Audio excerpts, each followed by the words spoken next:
This is the all-new 2015 Honda Fit. Now, I've been on record as saying that the Honda Fit is the best subcompact car when it comes to interior functionality and space, and they've amped it up for 2015. We'll get to the inside in just a minute. On the outside, it's a dynamic-looking vehicle. They did a nice job in styling. It's gone to more of a wedge shape. What's interesting about this vehicle, even though it has more interior space, they actually shortened it just a little bit. So they shaved off a little bit of the front and the rear overhangs, but what they did was they stretched the wheelbase by 30 millimeters, which really helps for interior volume. It's a nice looking car. This car is now made in Mexico. They've got a new production facility in Mexico, so they can bring them into Canada and actually shave the price by about $140 on each trim level, but adding in a whole lot of content. So the Honda Fit isn't the best seller in this class. That goes to the Hyundai Accent and the Kia Rio, but I think with all of the new changes from engine to transmission to interior fit and with an attractive price range, they're going to move the needle with this new Honda Fit. So let's look inside. One of the main reasons to buy a subcompact car is fuel economy. People want to have an inexpensive car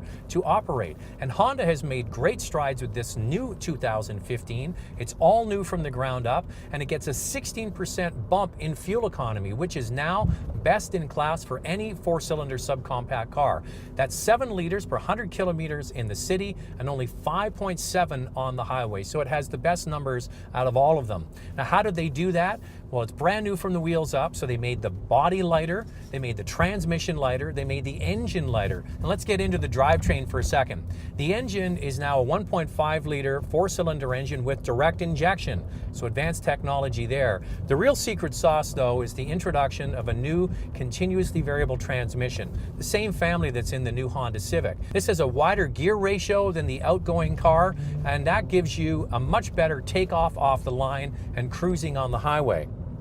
If you want, you can put it in S, and then you have the paddle shifters here, and that mimics 7 virtual gears from the continuously variable transmission. Not to worry, there's still a 6-speed, a brand new 6-speed manual transmission, and it's available on all trim levels from the base all the way to the top luxury model that we have here. So a 16% improvement in fuel economy is a massive achievement for a Honda. So you get a lot of car with a lot of functionality, and you get great fuel economy. Now, the base Honda Fit comes with some pretty nice features. It's got Bluetooth connectivity, USB auxiliary jack.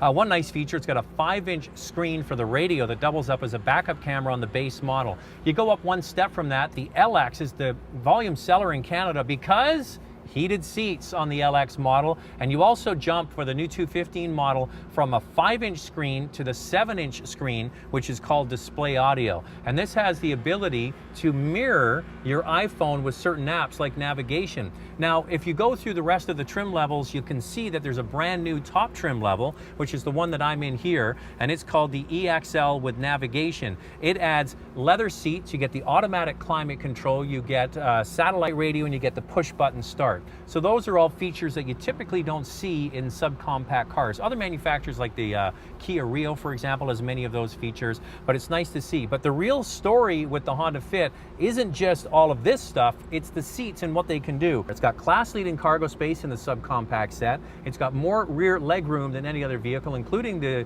Nissan Versa Note, which is very big on the inside. But what the seats can do is flip and fold in many different configurations. You can put the front seat down along with the back seats and get long objects in. The floor is very low because the gas tank is actually not in the back, it's underneath the front seats. That allows them to have the cargo floor in the back much lower, so you can put lots of objects in there. And the best feature are the magic seats in the back seat that flip and fold up and create a very large space for putting tall objects in. I think it's a great place to put a dog. If you're going with your dog, kind of keeps them confined in a small space. And that's really what sells this vehicle. Interior space, lots of different functionality, now with more features, and under the hood, a new powertrain. The Honda Fit starts at around $14,500 for the base model and goes up to $22,500 for the fully kitted out one that we have here. Now, it isn't going to be the winner when it comes to price. There are definitely less expensive subcompact cars, but this car has amazing packaging that the others just can't compete with. It's got a new, more powerful engine. It drives very well and has great packaging. So if you're in the market for a subcompact car and you want the best, then this really is the best in the marketplace.